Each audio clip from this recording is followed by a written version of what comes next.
ஆண்டவர் அடையாளம் எதற்கு கொடுக்கிறார் என்றால் நாம் நம்புவதற்கு, நாம் உறுதியாய் இருப்பதற்கு. இந்த அடையாளம் என்பது 11 சொல்லப்பட்டிருக்கிறது. நீ உன் தேவனாகி கர்த்தரிடத்தில் ஒரு அடையாளத்தை வேண்டிக்கொள், வேண்டிக்கொள் என்று சொல்லப்பட்டிருக்கிறது. அதை ஆழத்தில் இருந்தாலும் உன்னதத்தில் இருந்தாலும் உண்டாக கேட்டுக்கொள். வேண்டிக்கொள், கேட்டுக்கொள். யார்கிட்ட சொல்றாருன்னா, யாரிடத்தில் வார்த்தை வெளிப்பட்டதோ அவர்களிடத்துல நீ வேண்டிக்கொள், அதை கேட்டுக்கொள். உன் வேண்டுதல்ல அது எங்கிருந்து வரணும் அப்படின்னு கேளு. இந்த நாளிலே நாம் இதை ஒரு மாசமா நிறைய இந்த வசனத்தை வைத்து கேட்டு வருகிறோம். இன்னைக்கும் ஒரு முக்கியமான காரியத்தை இதிலிருந்து பேசும்படி கடந்த நாளிலே ஆவியானவர் இடைப்பட்டார். அதை உங்கள் மத்தியிலே நான் சொல்ல விரும்புகிறேன்.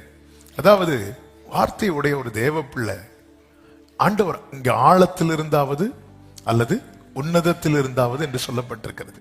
அப்ப இங்க ஒரு காரியம் தெளிவாய் தெரிகிறது. ஆண்டவர் எங்க வேணாலும் எப்படி வேணாலும் அடையாளத்தை காட்ட முடியும்.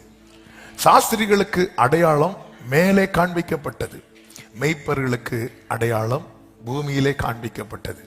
சாஸ்திரிகளுக்கு காண்பிக்கப்பட்டது நட்சத்திரம், மெய்ப்பர்களுக்கு காண்பிக்கப்பட்டது துணி. பிள்ளையை துணியிலே சுற்றி, துணி. அதாவது ஒரு துணியின் குவாலிட்டி அறிய யாருமே ராக்கெட் விட மாட்டாங்க. ஆனா நட்சத்திரத்தை அறிவதற்கு எவ்வளவு ஆராய்ச்சி நடக்குது.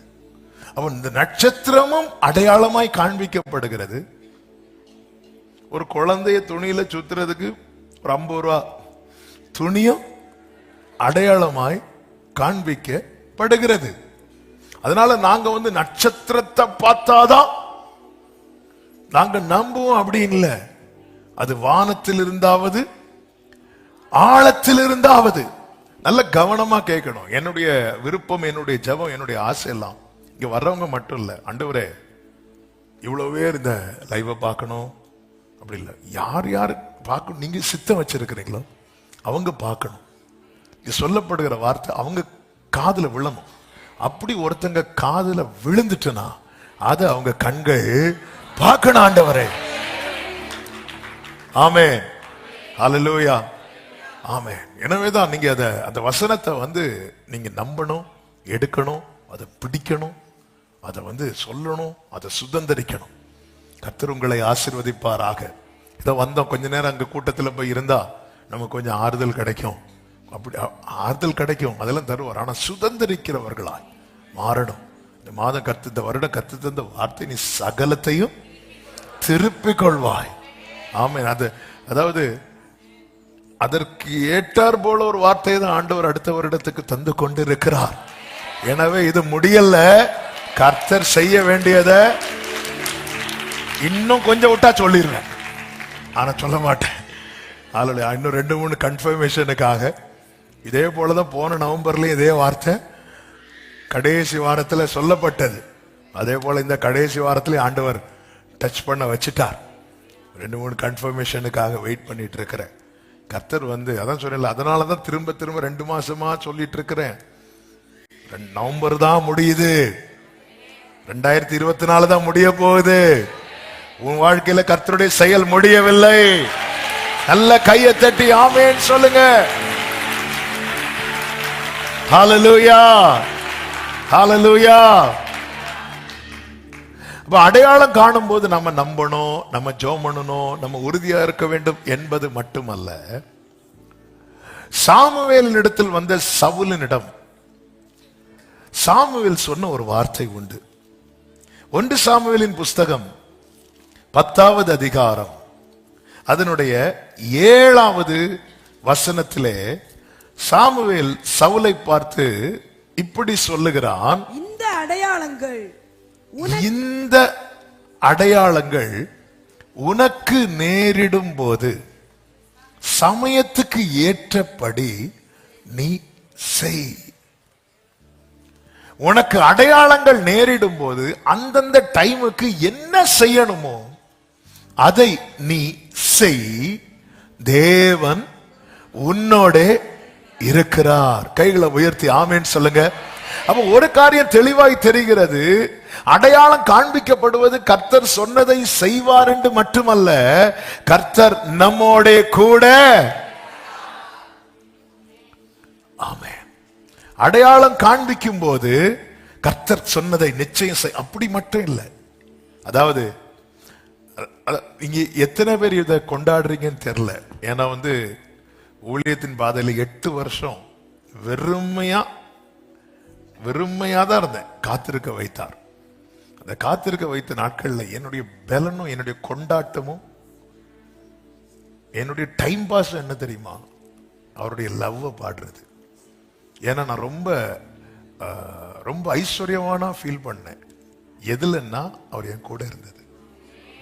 நான் சர்ச்சில் தான் படுத்திருப்பேன். ஒரு பில்லோவையும் ஒரு பெட்ஷீட்டையும் கொண்டு வந்து பழைய சர்ச் இதே மாதிரி பாய் இருக்கும், பாயில தான் படுத்திருப்பேன். அப்படி படுத்திருந்து தூக்கம் வராது வர அப்படி இருந்து ஏதாவது பாடிட்டு, அப்போல்லாம் நானும் ஆண்டவர் மட்டும் சர்ச்சுக்குள்ள இருக்கிறது மாதிரி. அதன் பிறகு கர்த்தர் சொன்ன தீங்கு நாளில் உன்னை கூடாரத்தில் மறைத்து கண்மேல மேல ஒளி நிறுத்துவேன்னா நிறுத்திட்டாரு. எல்லாரும் பார்க்கும்படி எல்லாரும் பார்க்க, இதெல்லாம் நடக்குது. ஒருபுறம் சொன்னதெல்லாம் நிறைவேறி கொண்டிருக்கிறது. நான் சொன்னது நிறைவேறும் போது எனக்குள்ள இருக்கிற சந்தோஷத்தை விட நான் எதுல ரொம்ப என்ஜாய் பண்ணேன், என்ஜாய் பண்ண வச்சார் அப்படின்னா அவர் என் கூட இருக்கிறதுல. நீங்க இந்த லைனை இது என்னுடைய எக்ஸ்பீரியன்ஸ், பெரிய எக்ஸ்பீரியன்ஸ் எல்லாம் கிடையாது, சும்மா சின்னது. நீங்க இத அதாவது கர்த்தர் உன் கூட இருக்கிறார் அப்படி சொல்லும் போது, கர்த்தர் உனக்கு இன்னும் 20 நாள்ல இது செய்வார்னு சொல்லும் போது நமக்கு எவ்வளவு சந்தோஷம் இருக்கு. நம்ம அப்படித்தானே கேட்க விரும்புறோம். இன்னும் இன்னும் இன்னும் இன்னும் எண்ணி எண்ணி எண்ணி எண்ணி 2 மாசத்துல எண்ணலைனாலும் 2 மாசம் போகும். நீங்க எண்ணுனாதான் 2 மாசம்.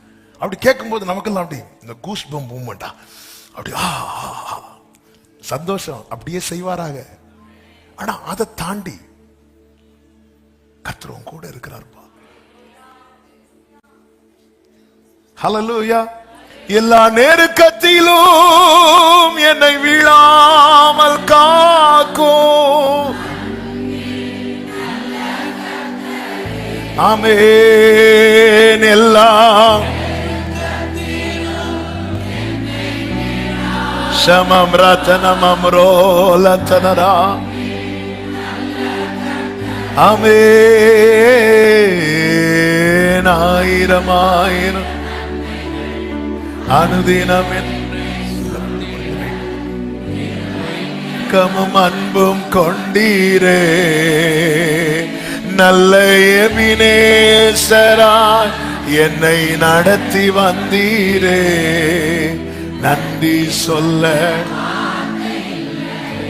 ஹல்லேலூயா. ஆமென். கர்த்தர் கூட இருக்கிறார். நீ சமயத்துக்கு ஏற்றபடி. அப்போ அடையாளம் காண்பிக்கப்படும் போது நம்முடைய செயல்கள் ரொம்ப முக்கியமா இருக்கிறது, ரொம்ப முக்கியமா இருக்கிறது. வானத்தின் நட்சத்திரத்தை அடையாளமாய் கண்டவர்கள் அதை கண்டு செயல்படாமல் இருந்திருந்தால் அவர்கள் கிறிஸ்துவை கண்டடைய முடியாது. தூதனுடைய சத்தத்தை கேட்டு அடையாளமாய், அதாவது உனக்கு அங்கேதான் அடையாளமே இருக்கு அப்படி சொல்லிட்டு மேய்ப்பர்கள் அதை கேட்டு அங்கேயே உட்கார்ந்திருந்தா அந்த சத்தம் கேட்பதனால் அவர்களுக்கு ஒரு பிரயோஜனம் இருந்திருக்காது. சமயத்துக்கு ஏற்றபடி இப்படி ஒரு அடையாளத்தை காண்பிக்கிறாரா, நான் என்ன செய்யணும்? இது எதற்கான சைன்? இங்கே 5 காரியங்களை நான் கொஞ்சம் வேகமா சொல்லி முடிக்க விரும்புகிறேன். நமக்கு டைம் இல்லை. 5 காரியம். முதலாவது, கர்த்தர் அடையாளத்தை காண்பிக்கும் போது சமயத்துக்கு ஏற்றபடி செய்யணும். என்ன செய்யணும்? 1, செல்ல வேண்டிய இடத்துக்கு செல். 10வது அதிகாரம் 2 முதல் நீங்க பார்த்தீங்கன்னா தெரியும். சாமுவேல் சவுலை பார்த்து சொல்லுகிற வார்த்தை, இன்றைக்கு என்னை விட்டு போகிற போது அப்படிங்கிறார். கொஞ்சம் முன்னாடி என்ன சொல்லுகிறார் அப்படின்னா, 1 சாமுவேல் 9:27, இப்பொழுது நான் தேவனுடைய வார்த்தையை உனக்கு தெரிவிக்கும்படி நீ சற்றே தரித்து நில் அப்படிங்கிறார். போக விடாம நிக்க வைக்கிறார். நிக்க வச்சுட்டு என்ன பண்றார்? 10:1 சாமுவேல் தைல குப்பியை எடுத்து அவன் தலையின் மேல் வார்த்து அவனை முத்தம் செய்து என்ன சொல்றாருன்னா, இன்று நீ என்னை விட்டு போகிற போது, நீ புறப்படும் போது, அங்க என்ன சொல்லப்பட்டிருக்குன்னா, கல்லறை அண்டையிலே, ராகேலின் கல்லறை அண்டையிலே 2 மனுஷரை காண்பாய். சில நேரத்துல நமக்கான அடையாளத்தை எங்க கூட வச்சிருப்பார் தெரியுமா? அதுக்குன்னு மீட்டி முடிச்சு கல்ற தோட்டத்துக்கு போயிடாது. ஆமே, அதுதான் சொல்றேன். அவர் கிஸ் பண்ணி சொல்றார், போடா விரட்டல. அவர் ஏன் ஆண்டவரே, நான் நிக்க கூடாது ஆண்டவரே, நான் தரித்திருக்க கூடாது ஆண்டவரே. அவர் கிஸ் பண்ணி 5 பாயிண்ட் வாயை திறந்து சொல்லிட்டேன்.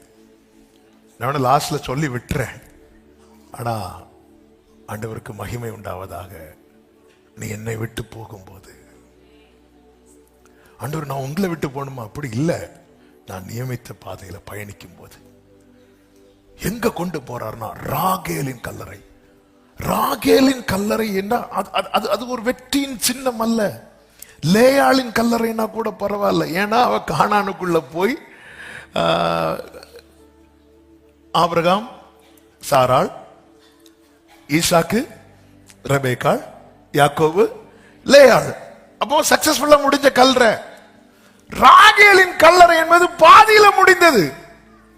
ஆண்டவரே, நீங்க என்ன கூப்பிட்டு எனக்காக இது உனக்காக வைக்கப்பட்டிருக்கிறது, நீ வரும் வரை உனக்காக ஆயத்தமாக்கப்பட்டிருக்கிறது எல்லாம் சொல்லி நைட்டு ஃபுல் நைட்டு என் கூட வந்து பேசி, அதுக்கு முந்தின 25வது வசனம் 9:25 பாத்தீங்கன்னா, ஆமென், ஃபுல் நைட்டு இருந்து பேசி இப்படி எல்லாம் பண்ணிட்டு, இப்ப எனக்கு அடையாளமா எதை காட்டுறீங்கன்னா, ராகேலுடைய கல்லறை.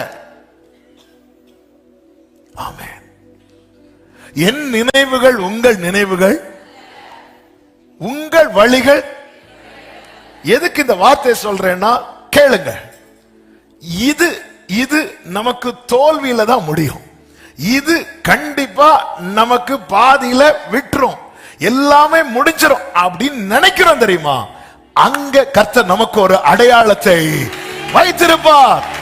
ஆண்டவரே, போயும் கடைசியில இங்க என்ன கொண்டு வந்துட்டீங்களே, இதுக்கா என்ன கூட்டு உட்கார வச்சீங்க, இதுக்கா என் கூட பேசுறீங்க, இதுக்கா என் மேல அபிஷேகத்தை வச்சீங்க, இதுக்கா என்ன கிஸ் பண்றீங்க. சில நேரத்தில் அவருடைய பிரசன்ஸ்ல அவர் கிஸ் பண்றதை நம்மளால ஃபீல் பண்ண முடியும்.